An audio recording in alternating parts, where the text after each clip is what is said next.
Hello, I'm Dr. Angie McCartney. And I'm Ruth McCartney. Welcome to TeaFlix, where each episode's intimate conversation features a fascinating guest across the spectrum of Beatles world, pop culture, Grammy winners, the music industry, chefs, producers, music stars, actors, and more. So bottoms up and join us as they spill the tea on TeaFlix. And we are live. Oh, good. And live from Playa del Rey. It's Tuesday morning. Yeah. Not Saturday night, but it's Tuesday morning. Not Saturday night, indeed, but Tuesday morning. So how's everybody doing this wet and windy here in LA day? Can you see us, Mart? You can't see us yet. It says we're live. Okay, well, jolly good. Okay. We're good to go from Martin up in the control booth. So today we're super excited to have I won't say old friend because she's not old. She's not old. She's no old friend. A good friend of ours all the way from New York. She's been touring the country and still got a couple more stops to go before the holidays. The wonderful, the iconic, the one and only May Pang will be joining us shortly. Yay. May was born where she is now in Manhattan, New York. She's the daughter of Chinese immigrants and she grew up in Spanish Harlem. In about 1970, May began working at ABKCO Records, Alan Klein's management company, handling the catalog of Apple Records and that was representing ex-Beatles. Through that job, she wound up working for John Lennon and Yoko Ono, first assisting on some of their early film and art projects, and then later becoming their personal assistant and production coordinator. During Lennon and Ono's separation from 73 to 75, May and John had a romantic relationship, and John later referred to this period as his lost weekend. During this time, Lennon was highly productive solo-wise. Albums like Mind Games and Walls and Bridges were made, the latter containing his only solo US #1 during his lifetime, which when I was researching it, is amazing to believe, which is Whatever Gets You Through the Night. May contributed in various ways. She worked as a production coordinator, including on Rock and Roll, and was credited and informally involved in several projects, helped with mixing and logistics, plus contributed backing vocals. Also, she was photographed with John, often documenting their life together. She also, most importantly, I think, helped facilitate Lennon's relationship with his son, Julian, whom he hadn't seen much in the preceding years. She got the band back together, in other words. Her movie, The Lost Weekend, a love story, which is fabulous. It's a must. We watch it like every 6 weeks. It can be seen on Amazon Prime worldwide and other places too, but Amazon Prime is the easiest way to find The Lost Weekend. We'll be talking about that shortly. Recently, May has been on an extensive USA-wide gallery tour with Scott Siegelbaum, the producer, and with images from her book Instamatic Karma and others, which feature rare images of the whole aforementioned Lost Weekend. She's also a jewelry designer, and you can find out much more at the addresses in the crawl across the bottom of your screen. And most importantly, sign up for her VIP newsletter fan club at maypang.com. Without further ado, I'll quit yakking and get the goddess of all things on here. Hello. Welcome, May. Hello, May. Hi, how are you? Good. And you? I'm good. It is a cloudy day. I'm just looking out, and it's a cloudy day.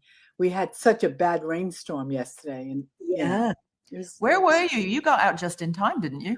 I was in Manasquan, New Jersey, which is a shore. That down, I would always say Bruce Springsteen country. It's that area. Yeah. And it was right near Asbury Park. And Thursday, I arrived there. Wednesday, Thursday, Friday, Saturday, it was beautiful. Sunday, it was like, what just happened? Who turned on the faucet? Oh, God. And I got out in time because they kept saying it's a nor'easter. And nor'easter doesn't mean snow, but it means the wind and rain. Well, they pushed it back to maybe, because we ended our show on the Sunday like at 4. And I left almost immediately after, got on the train, came back home, and it was raining, but normal. By the nighttime, it was insane. It was insane. And all day yesterday, it was just brutally, it's chilling cold, that type of rain. Nasty. Yeah. Well, we're all indoors and warm and cozy and looking forward to a chit chat and a cup of tea and catching up with you and everything. Yeah. So obviously we're marking just last week what would have been John's 85th birthday and the whole month and all. How difficult, how emotional is that for you? How do you sort of prepare yourself for here we go again? And you know. Well, it's really a different type of thing. I prefer always talking about John on his birthday, and I don't think about the other one, because to me he's still around. His spirit is still here. Yeah, So right. everything we do, you hear his radio, you look up, he's in a book, or I'm like, people talking. So I don't feel like he's gone. And No. so I'm just happy to know that he's somewhere, he's safe wherever he is now, and there's George and now Cynthia, he's got the family up there, and That's Mimi and everyone. And I'm just hoping he's looking down and taking care of everybody else. Yeah, we were having dinner on the 9th, and we have a marble kitchen table. It's solid marble, and just regular wooden chairs, nothing fancy. And I was setting the table before dinner on John's birthday, and we have a little lazy Susan in the middle with napkins, salt and pepper. Yeah. And son of a bitch, if there wasn't a white feather right in the middle of the lazy Susan. I'm just telling you, he's just around. I just know when he's around. Yeah. I don't tell people. I just say, okay, you got me. What is it that you want? He always lets me know, and that's fine. And it's, you just know it, and it's a better time to celebrate. I rather say, happy birthday, John, are you good, than to talk about December 8th. That to me is not even in my brain. Yeah, no, it's not a day we even talk. But I think there are other things out there in the universe. I mean, right now we've got 3i Atlas speeding through our galaxy, and Oumuamua and all of that stuff. Now, you spill the tea on TeaFlix. Yeah, let's spill the tea indeed. Tell us about your infamous UFO experience in New York, mate. Oh, I know. I was, when I'm on the road and I go to these gallery showings, there are people that are dying for certain questions. That one about the UFO is one of them. And, they go, they tell me how they go by the mosaic in Central Park. And I say, that's very lovely. And then I turn around and I say, I just want you to know that I don't have the same feeling. It's a lovely place for you to visit, because John used to walk there. But my place is by the East River on the other side of town, because that's where John and I lived, where Julian used to come and stay with us there, Mick Jagger, Paul and Linda, Bowie, Elton. Everybody came to that part of where you heard him talking to everyone, hanging out. It was on the other side of town. So I just want to clear it up so that they know that's where we spent our time. And he was standing out on the balcony, on our little balcony. And people just know our little apartment was little. It probably was no more than 800 square feet. They've since revamped it and changed it and incorporated into a bigger apartment, but that's not our apartment. It's about 800. And it was it's very tiny. And it was in fact, our living room was our bedroom as well. We gave our tiny little bedroom for Julian. So when he came to town, that's where he stayed. Oh, Cully. Yeah. So he's out there we're out there about 9:00 at night. I'm gone in to make a call to get the pizza man up, because that was dinner time. And it's a Friday night in August. And it's August 23rd to be exact. And it's because at that time, everybody's in the Hamptons. It's New York. Nobody's around where we lived. It was like everybody was gone, out of town. And he's having his ciggy. He smoked those awful cigarettes, the Gaulois. That's what he used to smoke. Oh, God, the French ones? Yeah. Stanky. Yeah. And he knew since I didn't smoke, that stuff stinks the house up, and especially when there's no air that moves. Right. So he goes out and he's smoking it, and he's saying, so all of a sudden I hear my name called out, and I don't pay attention. And finally I hear it a second time. I went, uh-oh, something's up. So I go running out, and I go, what is it that you, and I went, oh my God. He goes, you're seeing what I'm seeing. And I'm staring at it, and I start screaming, it's an effing UFO. And I'm like, oh my God. And you could see the outline. You could see the whole thing. Wow. It was circular. It had white lights on the rim going on and off, one red light on top. And I guess the shade of this object was, dark gray, a metal. It was dark. And underneath and surrounding it were the heat waves that you would see on the street when the street gets very. And you could see it clearly just underneath it. No noise. I could hear the street below me. I could hear every car that was honking. But the thing that was directly above me, maybe 2 to 3 stories over our heads, that's all it was. I could hear nothing. And it was just going at a pace very slow. And then all of a sudden it sped up. Then it went sideways. And we're both looking at each other like, oh my God, it's doing all this acrobatic stuff in the sky. Wow. Yeah. Unbelievable. So I watched it for a good solid 10 minutes. Oh my God. So it was taking its time going around the UN building, just going down river because we faced the East River. So it's going down and it sat over the buildings what I call the Waterside Towers on 23rd Street. Right. And I said to someone, I said, if you came out and we were on the roof and I told you that blinking light at the bottom was the UFO, and you would say, oh, you're out of your mind because you can't tell. Right. But when I watched it, I kept my eye on it. It was there. And when it finally started to move, it moved over the bridge, the Williamsburg Bridge. And I'm watching this thing and I'm going, John, look at this. Look. It's going towards Brooklyn. And then he goes, what do we know? But it stayed over the bridge for a second. And then all of a sudden it just stopped and it just went. I watched it go straight up. I wonder if they filmed you. Oh, yeah.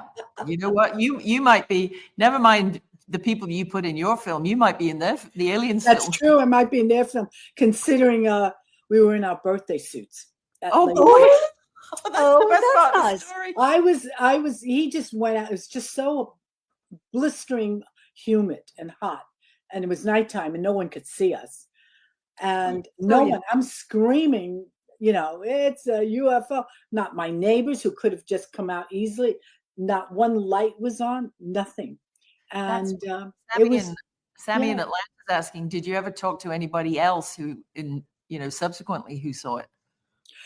I had somebody called different places. Nobody contacted the Times. Figured back then nobody would.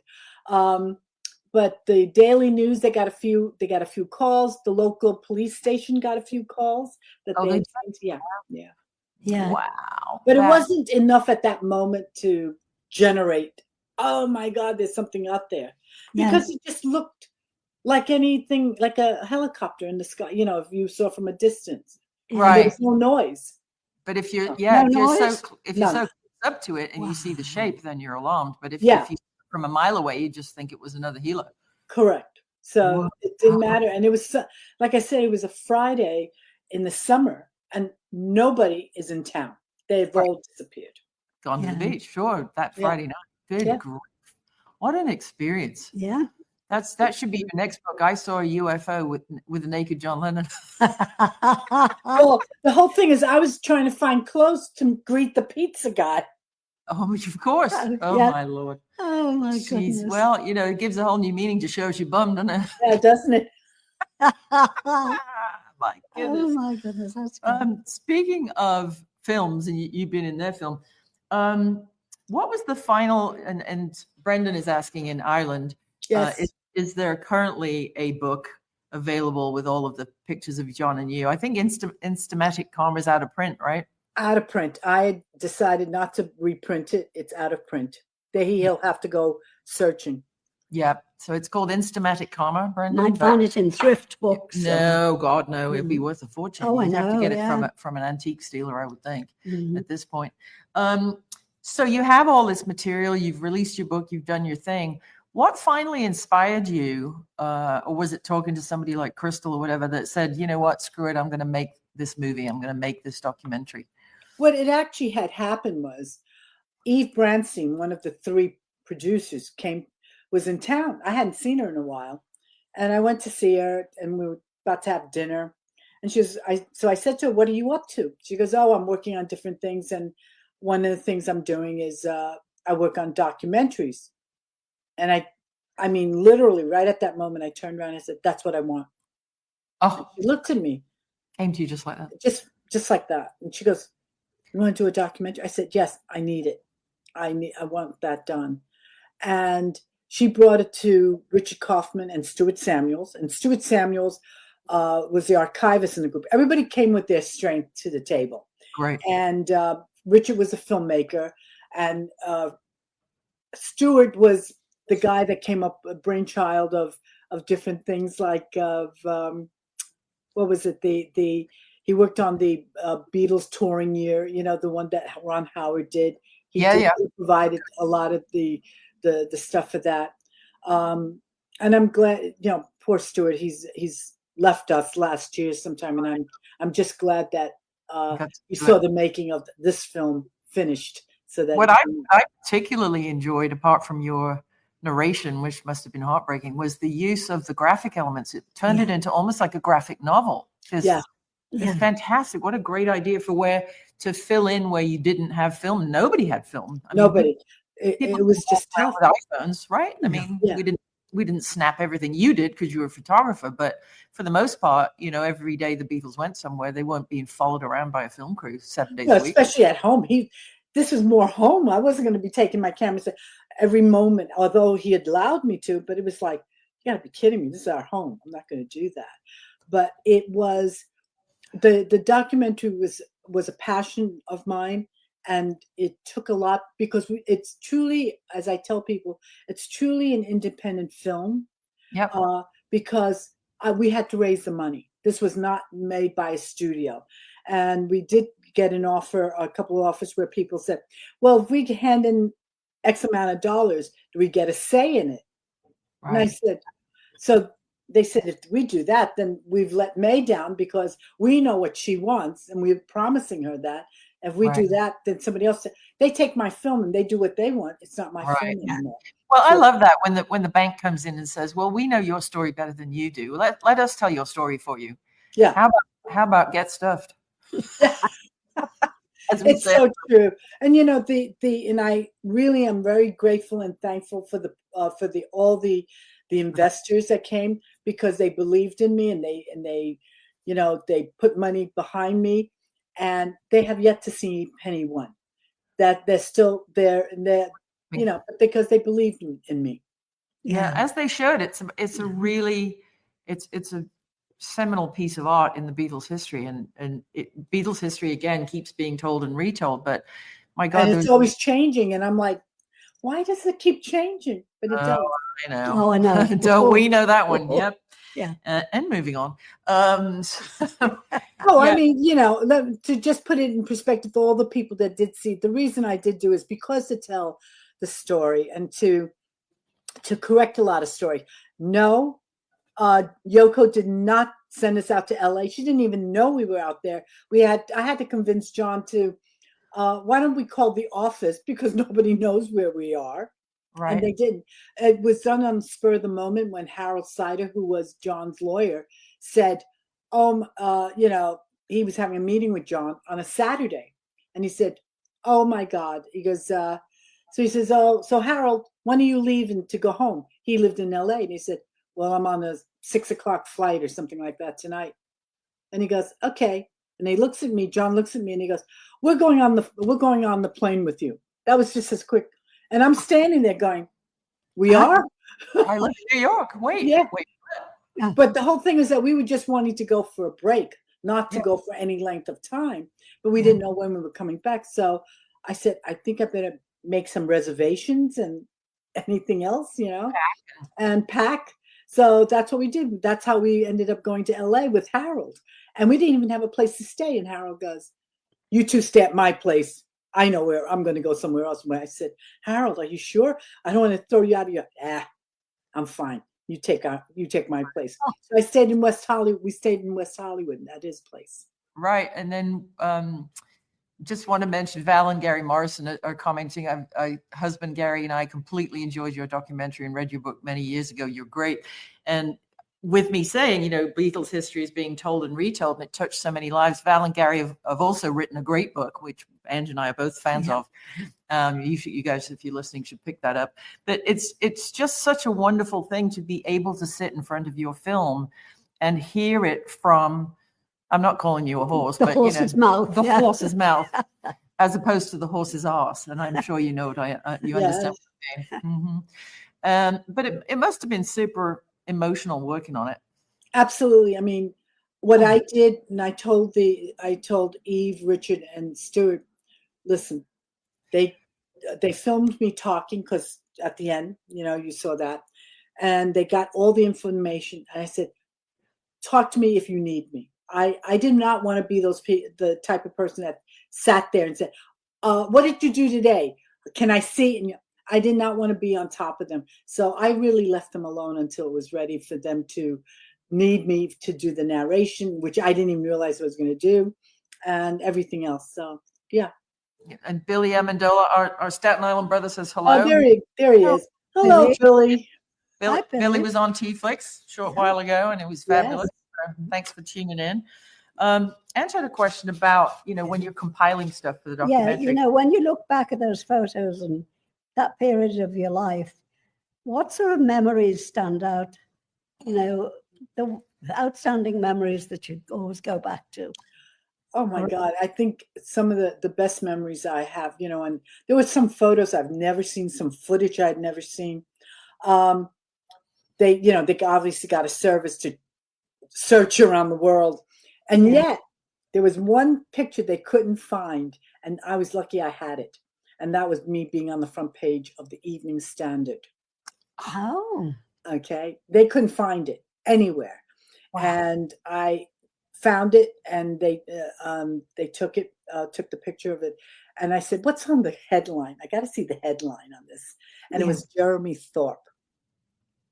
Jeremy Thorpe, do you remember him? Oh, yeah. So it's a scandal. People who are not of British know what was going on. There was a whole scandal there.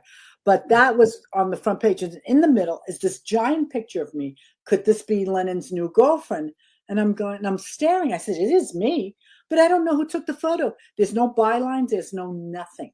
Wow. So to this day, I have no idea where that photo came from, who took it or anything.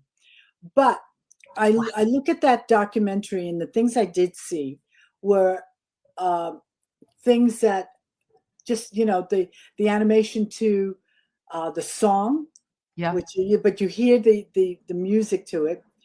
You hear the other one would be the story I tell about John and Paul when we were riding in the cab, that whole thing, that one. I don't want to spoil for anybody. It is true. No, that's why we're watching, so you can keep your special parts in the movie. Yeah. And it was, the thing at Elton John that a lot of people had no idea. And no, that was not the first time that Yoko had seen John. We talked to her all the time. She used to call us anywhere up to 10, 20 times a day, to say nothing. Did you ever answer with one ringy dingy, like a freaking switchboard operator, right? Oh my God. I know. 20 times. It was insane, because I knew it would be always her, because I'm always the one answering the phone. He didn't answer. I would just go, oh, hello.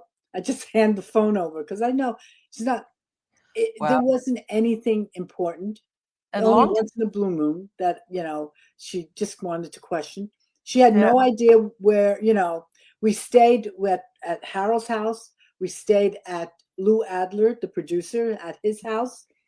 We stayed at Beverly Wilshire.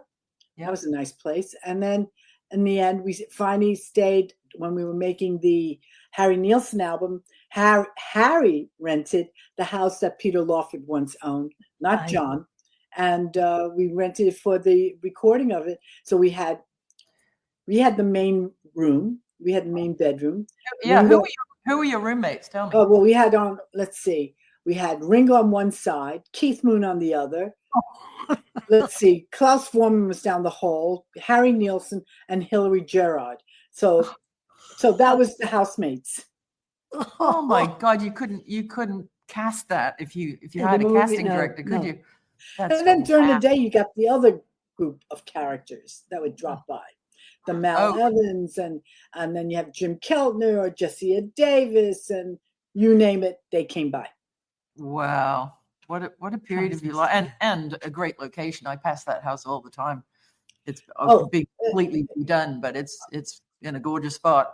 But here's the best one. So I remember shortly when we got there, there was a party at Peter Lawford's house at his new place. Right. And I found Peter. He was sitting on the floor with a cigarette, his eyes, he's already stoned out of his mind. He's like smoking a cigarette. And I said, Peter. He goes, oh, hello, May. It's all this. And he goes, I said, Peter, we just rented a house. And then I tell him, Pacific Coast Highway. All right. And he goes, and he looks at me, takes his cigarette, closes his eyes, takes the puff. He lets it out. He goes, and then he goes, and he looks at me, he goes, some good times, some really good times. Oh, I bet. Yeah, happy birthday, Mr. President. Yeah. Oh, boy. I mean, you can't make this stuff up. And I can't tell you what it was like back then with that Rat Pack, that the things, the stories you heard and read about all these people. And here I'm talking to one of them. Well, I mean, there was the whole Rat Pack thing when Peter Lawford had the house, the Sinatra Rat Pack and Monroe. But then you were kind of the maven of the rock and roll Rat Pack, weren't you? Sort of, yeah. It's funny. I mean, I had to deal with, people said Phil Spector. He was absolutely the worst. I can't even tell you. And he wanted to, we never had any liquor at our recording sessions ever in New York. So this was the first time I kept saying to John, what's this? And he goes, I don't know.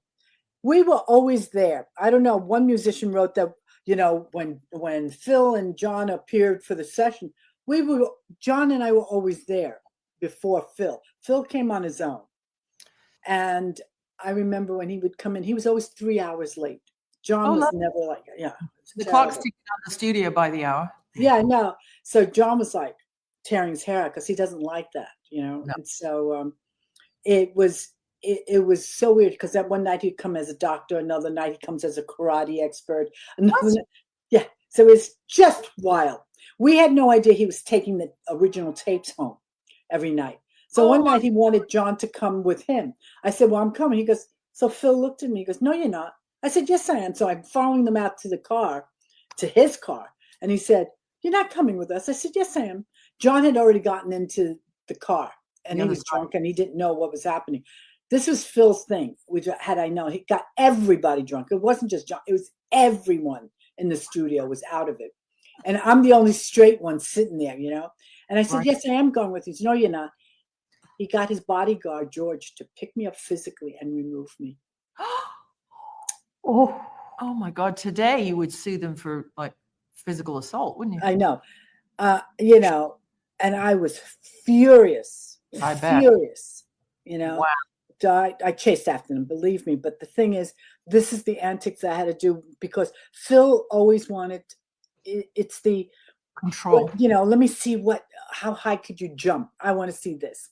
I mean, the things that when he shot the gun off the studio, here's a girl from Spanish Harlem. Everybody's ducking under the console. I'm standing going, what just happened? And I go running towards the sound. Everybody's ducking. Right. And I open the door and there's Mal on one side. John's in the middle with the ear going like this. And Phil's got the gun. And Mal's going, he goes, I said, what just happened? And Mal goes over to Phil and goes, give me that gun. And he goes, you can't tell me what to do, that type of thing. And John's going, Phil, you're going to shoot me, but don't mess with me ears, man. I need them.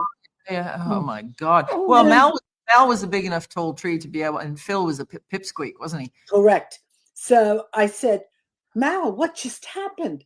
And he goes, we were just horsing around, and whatever Phil was doing, he was hitting Mal's nose, and it was hurting him. And he said, so Mal kindly said, Phil, can you not do that? It really hurts. Of course, he would do it more. And it did. And to the point, And he just kept doing it until finally when he pulled out the gun from the holster, it just went off. Now he could have shot somebody, absolutely. So when or everything ricochet if it had hit a metal. Absolutely. So I said, "Is everybody okay?" Everybody's fine. We went back to recording. Now, next day, John and I are having dinner. We're sitting there, and I look at this. We're in some restaurant, and I look up, and I see Mal. I said, "What's Mal doing?" He says, "Mal's here." I said, "Yeah." He goes, "Found you." And I said, "What's up?" But he goes, "I just wanted to show you the bullet from last night." Wow. And we're like, "Bullet? What bullet?" And then we realized, because all this time, we always thought he had blanks, and they were not blanks. Oh my God, they were real bullets? They were real bullets. George from the Strawberry Alarm Clock says, "Holy crap." And I agree with you, George. Yeah. Oh my Lord. There you go. So here I am, this 23-year-old girl, dealing with this nuttiness this whole time. Wow. And there are stories in from another book of recent times here that said something about he told Phil that he should untie John because there was an incident. And I said, he wasn't there. He wasn't there. This other person was not there. Oh my God. Yeah. Phil yes. was definitely. I know. I'm looking at, and I'm looking at all these stories that everybody have inserted themselves in that I know they weren't there. Everybody forgot that I really am around, and I did not drink or smoke or take anything. So because I melted into the background, they thought I didn't exist. But I got everything. Wow. Yeah. Well, I mean, there were those wild nights at the Troubadour with Harry Nilsson. And speaking of, I read somewhere that there's an auction coming up of a pair of John's glasses that he lost on the 12th of March at 1974 when he and a very merry Harry Nilsson interrupted a Smothers Brothers performance. I mean, didn't the Troubadour have a lost and found when he realized he'd lost his glasses? Well, obviously, whatever that lost and found, whoever found the glasses back then never told us. And to this day, I never knew it until more recent times that Tommy Smothers' wife, when I read it, that she found them. And I thought, well, how come you didn't return them? Luckily, John carries spare pairs, but still, they were his. It was never returned. And then they were very distinctive. If you were with the Smothers Brothers and you knew John Lennon was in the audience, you would know they were John's glasses if you found them. Yeah, well, obviously she knew. They were. Because she's held on to him until now. Wouldn't you have returned them is right. That's got to be 50. Well, it's 51 years. Yeah, 74. Yeah. They're still circulating. No, they're going to be put up for auction next month. And the person auctioning them is. I think it's in this week. I thought. Is it this week? Really? So if you found somebody's famous's belongings, wouldn't you just return it? No, obviously. Well, the whole thing is that it's John's, and you're supposed to, but they didn't. Wow. And luckily, like I said, he had spare pairs, but that still doesn't give them the right, Wow. So I guess they were operating under finders keepers, and I'll hang on to this until. I know. I mean, listen, I was just sort of so shocked and surprised that when I read that she had them, and I'm like, well, how come you didn't return them? Well, if it was her that found them, she may have been given them by somebody with a long, tail attached to it. Who knows? But we don't know. And I just think that accuse her. No matter what, you still try to say, oh, listen, these I found, these I hear they belong. See if they belong to him. Right. I mean, it wasn't like the napkin that he'd signed or a piece of paper, or it was, something he needed to see because he was blind. We all know he's blind as a bat. He is blind as a bat. With the two of us, if we didn't have our glasses on, we were like blind leading the blind. It's really funny. That is wild. So all of this time winds up. You wind up back in New York and producing and doing your thing and having your kids and all of that. back from your sort of Chinese and art and artistic roots, Ange wants to know. Yeah, shifting gears. What led you to your interest in feng shui and then designing a jewelry line? Well, my mother had always instilled the feng shui in me, and she used to tell me about it's not good feng shui for this. And so I'm going, for God's sakes, Mom, leave me alone already with this. But I grew up with it all my life, so I never even thought about it as something different. It was just part of my life. I see. Yeah, so it's like somebody's telling you can't do something. It's part of your, and whatever you tell Ruth, whatever it might be, don't cross the street over here. You should do this. It's whatever it was my way of life. It was exactly. Yeah, when you grow up with traditions like don't walk under a ladder and, never pass a black cat or, step on the cracks of the sidewalk. I guess it's the Chinese version of all of that, right? Correct. It's everything. Because if you think about it, it's very, in Hong Kong, any of the business people, if they have a new office, they always have a geomancer. He's the guy who comes in and does and measures out what you should be doing and where you place your furniture and everything to make the room work and enhance your wealth and health being, the whole thing. So yeah, I'm sure there's something to it. I'm sure there's nothing, there's nothing to walking under ladders and all the rest of that pagan crap, but I'm really sure there is something. And people who are interested, May's got some beautiful jewelry. You check out maypang.com and maypangphotography.com. They're really iconic pieces and they're very limited edition and designed and made with a lot of love. I know that. But you're also a great cook. You and I both post pictures of our dishes on social media. Did John have a favorite dish that he would like you to cook? Well, only on Sundays because we had no other time. So Sundays we had the big, the big breakfast, and so it was the, all the Brits understand this one. It's the bacon and eggs, beans on toast, some potatoes and fried mushrooms, black pudding, whatever was around, fried tomatoes, and just do the whole thing. Yeah, and then one other thing that I hated when we finally were able to get it, black pudding. Black pudding, blood sausage. Yeah, well, they called it black pudding because if they'd have called it blood sausage, nobody would buy it. It's all in the branding, isn't it? Yes, it is, and it was just terrible. John loved it, and I remember getting it, and I kept looking at it going, that's a very Liverpool thing, actually. It is. And I kept staring at it, kept saying, oh, my God, how do you cook this thing? Right. And I remember asking Cynthia. Yeah. So she said, just fry it up. Yeah. It stunk up the house.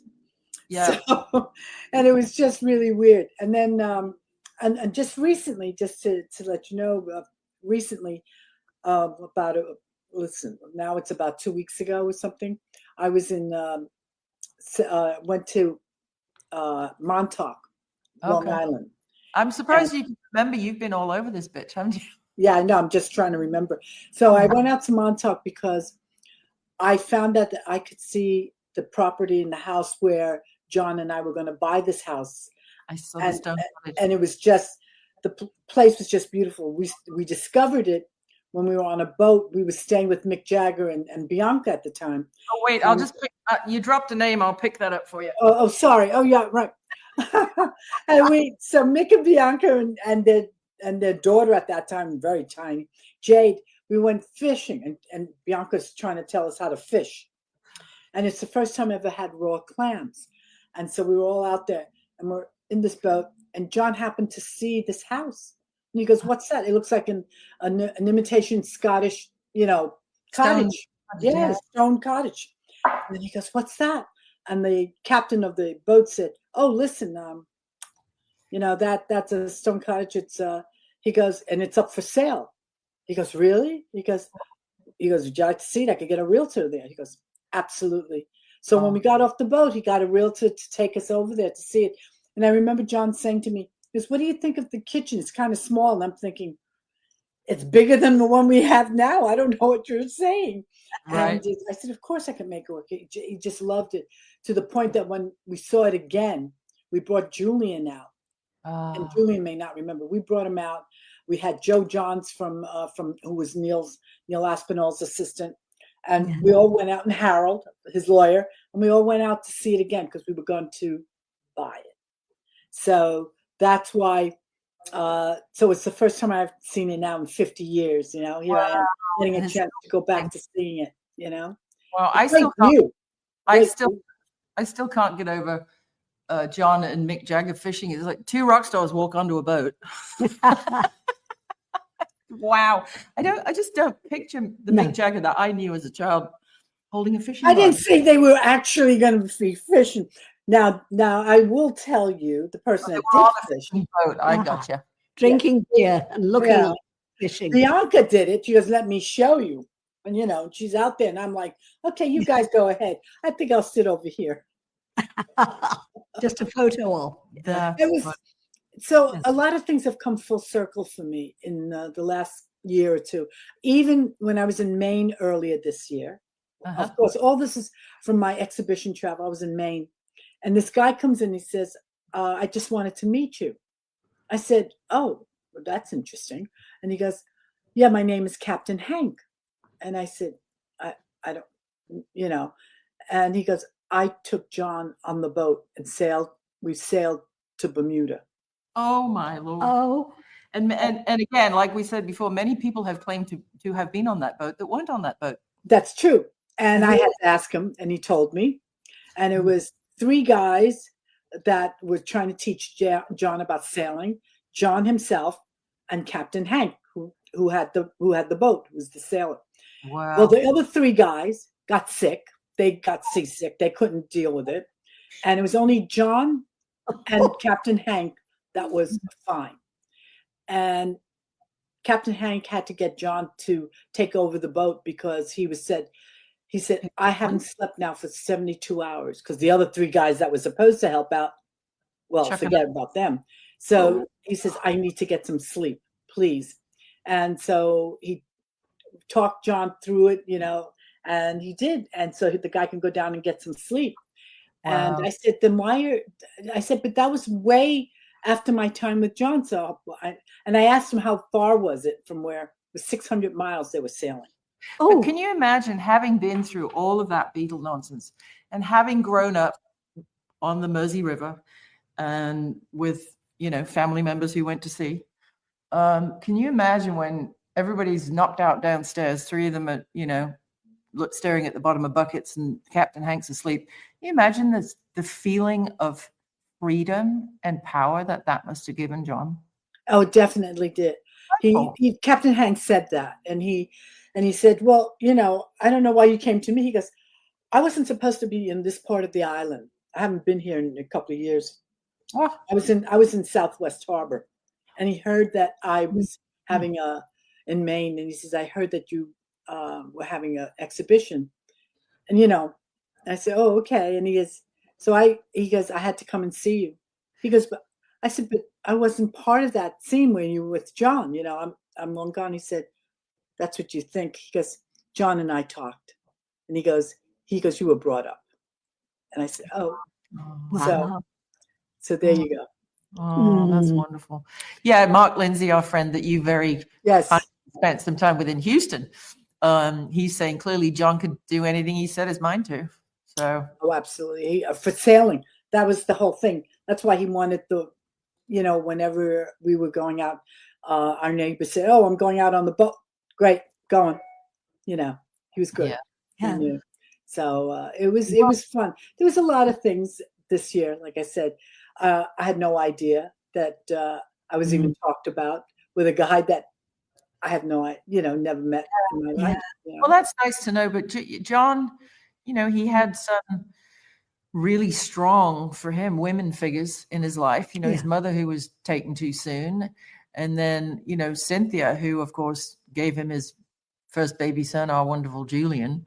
And then Yoko blew his mind with the art world. And then you were, you know, like his anchor, weren't you? I mean, how did you know, Ange had a question about Cynthia. Yeah. How did you begin your friendship with Cynthia? How did you meet? Because we were dealing with Julian, I wanted to be sure for John because he was so nervous about having Julian come see us in LA at the time. Yeah. And going back and I'm thinking about all of this, it was hard for him to face it. He hadn't spoken to Cynthia in years, obviously, since they broke up. And I remembered, Yoko calling up and saying, I don't get along with her, with Julian. So I'm glad it's you and not me type of thing. Mm-hmm. And I just thought, what's horrible is for me was because I didn't have a father figure. My father figure was not one that, part of my life. And I thought it was terrible for her, and I understood it. Yeah. So when it happened, I gave Cynthia, and I told John, I said, I will be there to be the middle person to make it easy for you to deal with Cynthia and for Cynthia to deal with John, because you never know what was going to happen.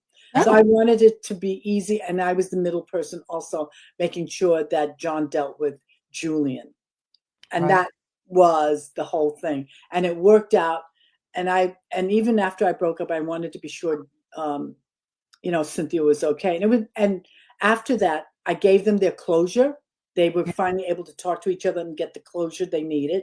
Great. And whenever John called, he didn't have that angst anymore about, oh God, I'm going to have to talk to Cynthia. It wasn't before I get to broken the ice. Yeah. Yeah, it was gone. So he would say, oh, how you doing? Who you seeing? Oh, good. You're seeing so-and-so. Oh, send them my love. It was just easy going.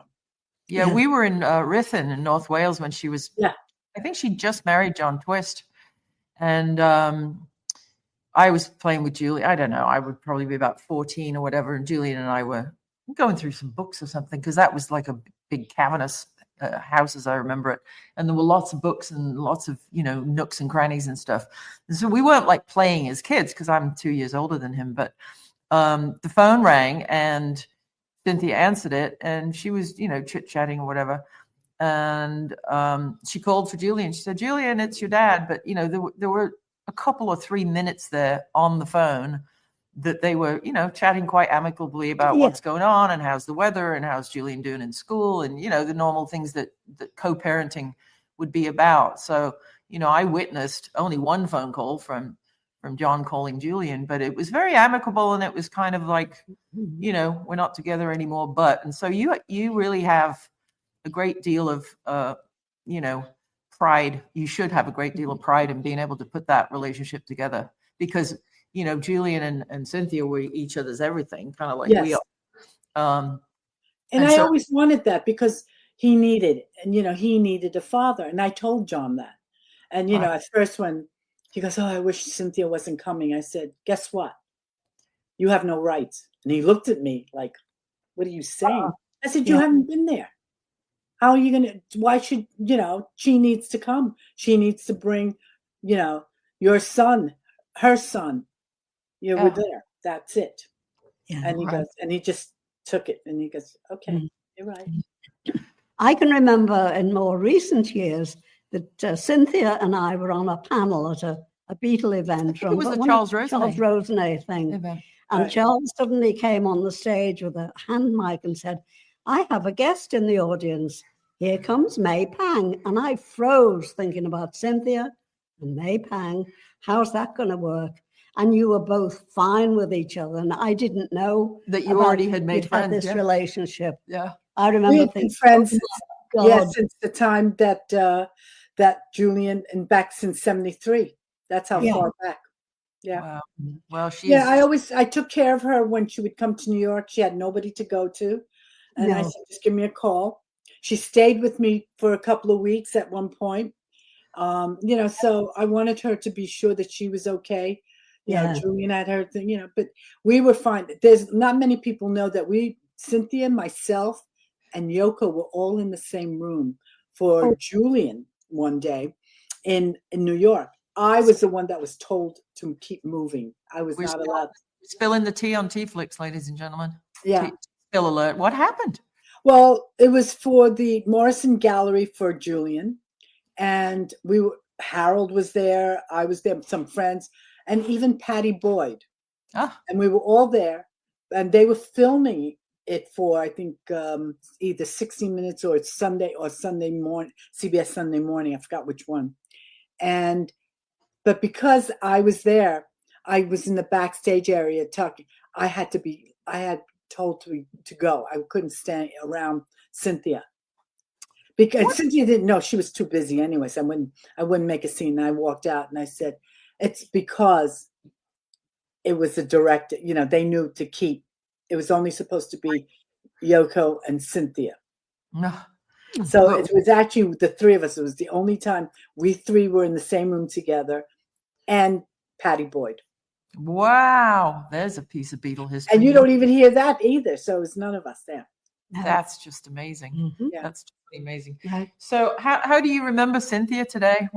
So because you went to stay with her in Spain and I did just before, I went there because when Noelle died, her husband, and and I was like, I came to see her and see how she was. You could see she was tired. She said, it's your turn. I said, my turn. He goes, truth will ultimately win out. And he goes, it's your turn. I'm tired. I'm done. She used to phone us about every third Tuesday, Wednesday, midnight. She'd call, and she'd missed a week, and I wrote to her and didn't get a reply. Right, she wasn't great with computers. She had me reset all of her passwords and write them all down, and after she'd passed, I gave them to Julian. It kind of freaked him out a little bit, but in case there was anything he needed to get into. So she was just a phone girl, and she'd missed a week. And I was woken up one very early on the 1st into 2nd of April by a little cat we had called Louise, who was just having a conniption fit and nearly tearing my hair out. She jumped on the bed about 5 or 6 o'clock in the morning and just started clawing at me and meow, meow, meow, meow, meow, and running up and down from the bed to my desk to the phone. And I was like, what is going on? So I got up, had a cup of tea, and I thought, I'll give Cynthia a call. I didn't hear from her last week.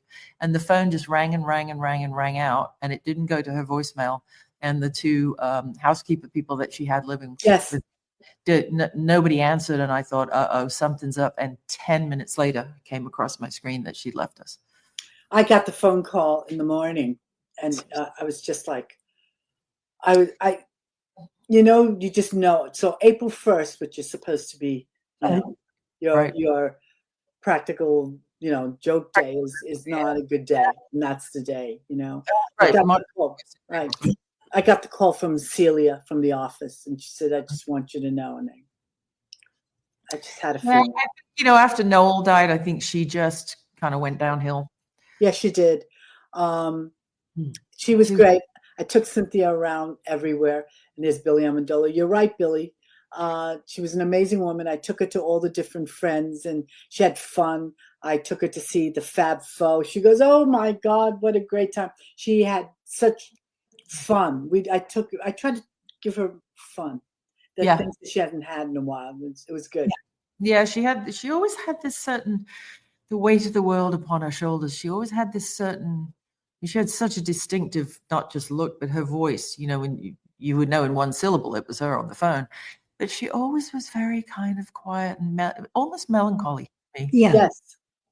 Yes. Just like a sadness hanging over. Life passed her by, except for, thank God for Julian. Had she not had him, right, her life would have just been kind of, sad. I know she and Noel had a love story and all of that stuff, but it was almost like she was missing a piece of the puzzle. I always felt there was a sadness inside her somehow. So true. I mean, and I just want. We've all had her as a friend, and we've got the lovely memories. Oh, and I used to when she'd call, every couple of weeks, I always had a filthy joke or an Irish joke or a Scouse joke for her. So, you could put a smile on her face because she had a wicked sense of humor. Oh, don't I know that? I actually have some drawings that she did of me when she stayed with me. It's really cute. I got to find them. Yeah, you do. Yeah. And put them in a fireproof box, please. Yeah. And a waterproof if the water keeps rising. Dear God.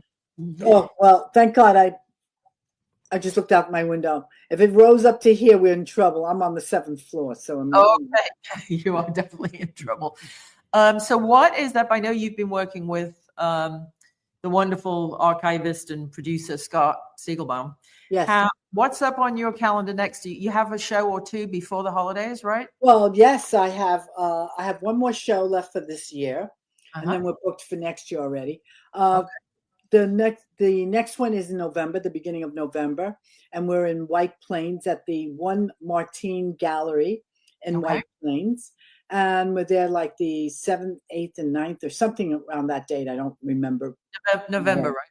Yeah, it's November. And then we have the rest of the time off, which would be great. My son's coming to visit me. Great. It'll be the holidays anyway, so I'm going to do all that. And then we pick it up again towards the end of February of next year. Well, we've had a couple of people on here Brendan's saying, come to Belfast, blah, blah, blah. Have you ever taken the gallery tour overseas, or is it just too much packing and insurance and flying your stuff? It's all that and tariffs. So it's very difficult. Oh, gosh, that's right. It's not as easy as all that. Believe me, if I could find a gallery that could take over some of the stuff, it would be fantastic. But, it's not so simple. Yeah, I just asked Brendan. He's saying, can you ask Mae if she's thinking to coming to Ireland? The Beatles came in 64, 65 and stayed at the King's Hotel in Belfast. Oh, my God. I love Ireland. I've been there once. Oh, it's glorious. I had a great time. But, I haven't been there since. Apart from the black pudding, it's glorious. It's true. But, but it's I love to go back. I love to go travel. I mean, I love that whole area. I love, we're going to I'm going on the Flower Power cruise, which of course I'm just sad because another friend just passed away. Of course, John Lodge. I know. And he said, oh, we'll see each other. His daughter said it to a friend of mine. Oh, we're going to see Mae in next year. And then all of a sudden, he passed away. And he was a lovely, lovely man, though. Wow. Yeah. Well, we're getting lots of questions. Val and Gary again saying any chance of coming to Madison, Wisconsin. So if any gallerists are watching this show, because it will live on YouTube and also the McCartney Times at McCartney.com. If you tune in late or you want to see it again, head over to McCartney.com and it'll be there, and also on our YouTube channel.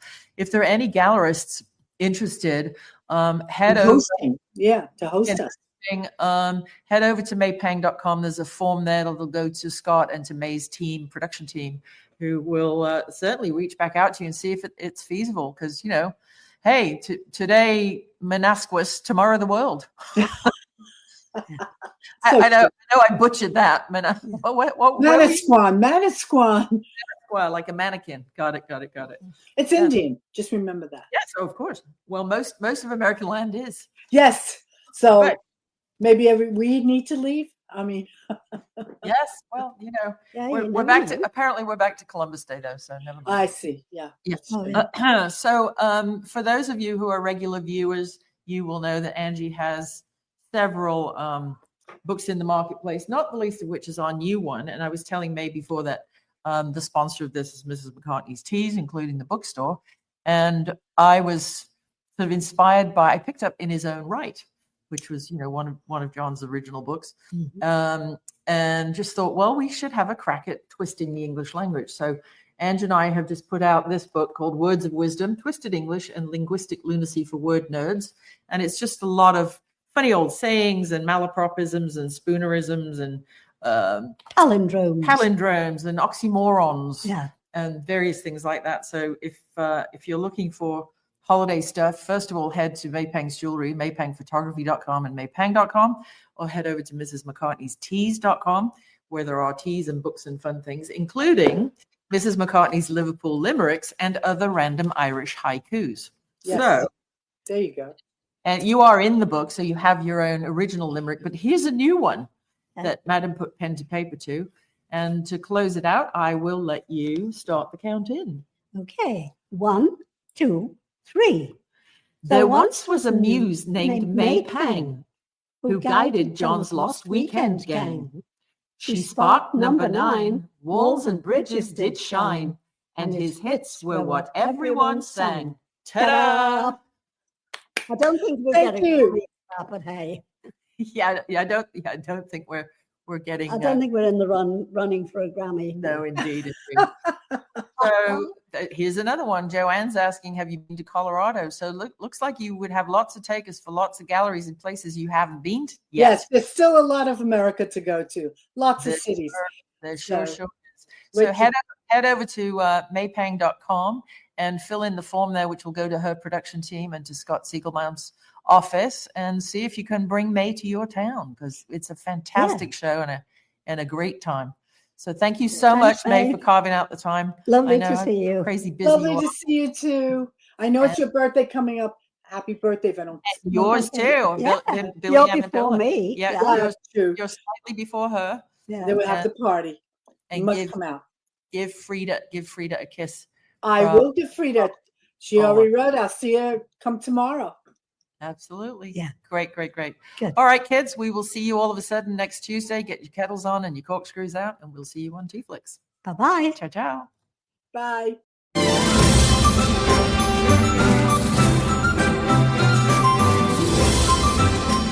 Thanks for tuning in to TeaFlix, and check out Dr. Angie's books, Organic Teas and CBD, at mrsmccartneysteas.com. Toodle pip.